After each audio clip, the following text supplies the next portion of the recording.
Continuing with our discussion on atomic and nuclear physics, we now have the examples part of our discussion, examples of what we have covered so far. So examples part 1.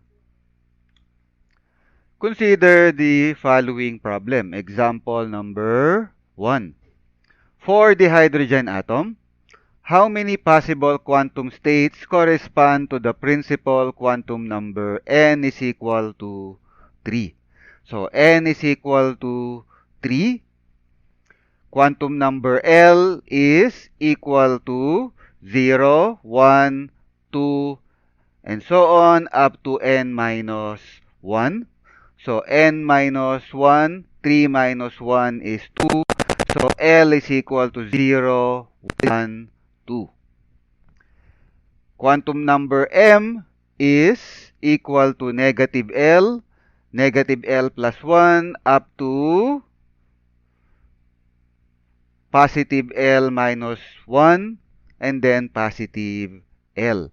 Since L is 0, 1, 2, for each value of L, you have a value of, set of values for M.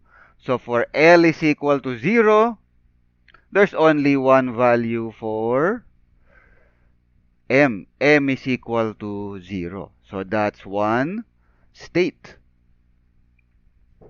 For L is equal to 1,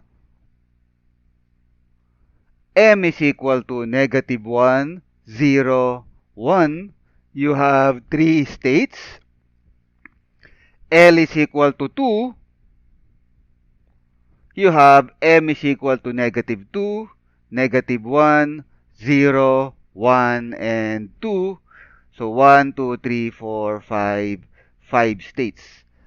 So 1 state, 3 states, 5 states, 1 plus 3 plus 5, that will give you 9 possible quantum states for the quantum number n is equal to 3.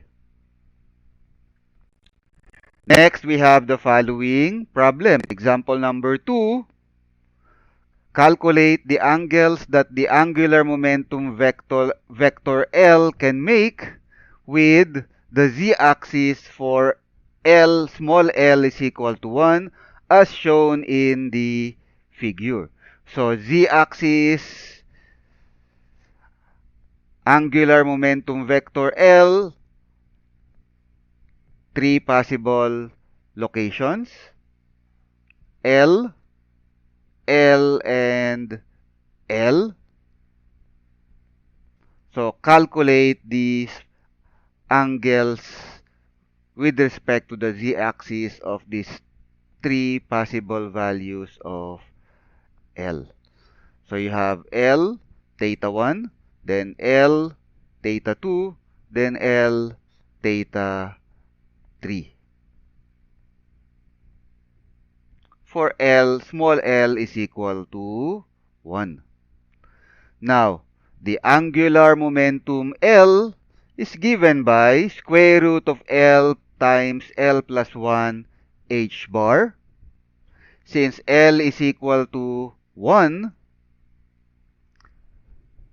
L, substituting small l into the equation for capital L, angular momentum is just equal to square root of 2 times h bar.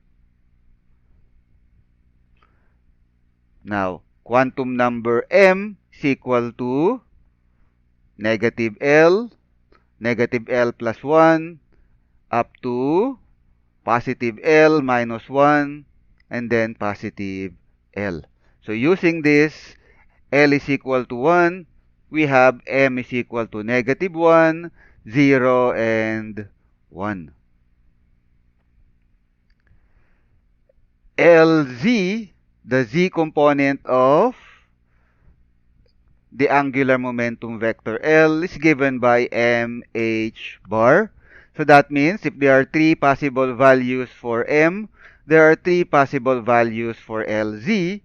negative h bar, 0, and h bar.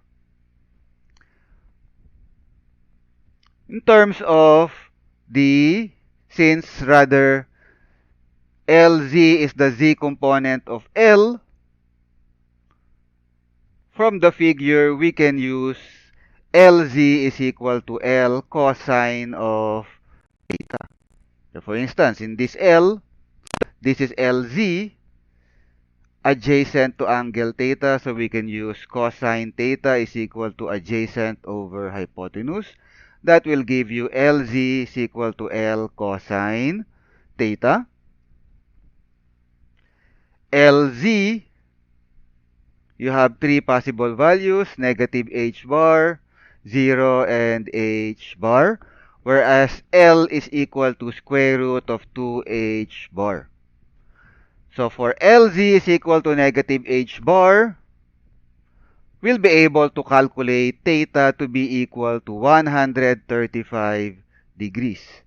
If we use Lz is equal to 0, we are able to get theta is equal to 90 degrees. And then, if you use Lz is equal to h bar, we are able to get theta is equal to 45 degrees. So the three possible angle values for the angle are 135, 90, and 45 degrees. Comparing these values to the figure, you have theta 1, theta 2, and theta 3. That means theta 1 is 45 degrees, theta 2 is 90 degrees, and theta 3 is 135 degrees.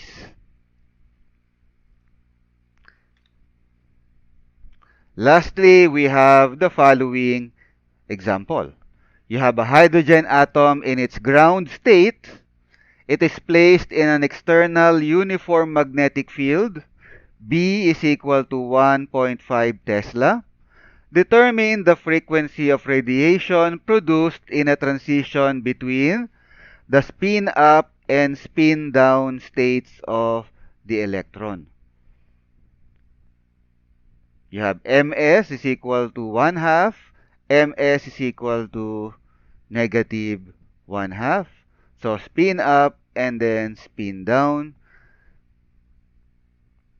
If there is radiation produced from spin up state to spin down state, what is the frequency of that radiation?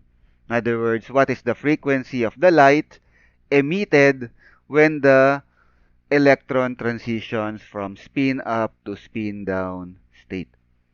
Now, the potential energy associated with interaction between the electron magnetic moment and an external magnetic field is given by the following equation. U is equal to negative mu zB. Mu z is just positive, negative mu b. So negative mu z will give you negative positive mu b, and then times magnetic field B. So this is the potential energy if we let U initial to be negative mu BB and final potential energy be positive mu BB. Final minus initial will give you the change in the potential energy. Absolute value of the change in the potential energy from this will give you 2 mu B. This will be the energy of the photon that will be emitted by the hydrogen atom when the electron goes from spin up to spin down state. Spin up plus spin down minus, for instance, or vice versa. Spin up minus mu BB, spin down positive mu BB. So from spin up to spin down, the difference in the potential energy is 2 mu BB. Therefore, this difference in the energy will be the energy of the photon released. Now, photon energy, you will recall, is just equal to hf.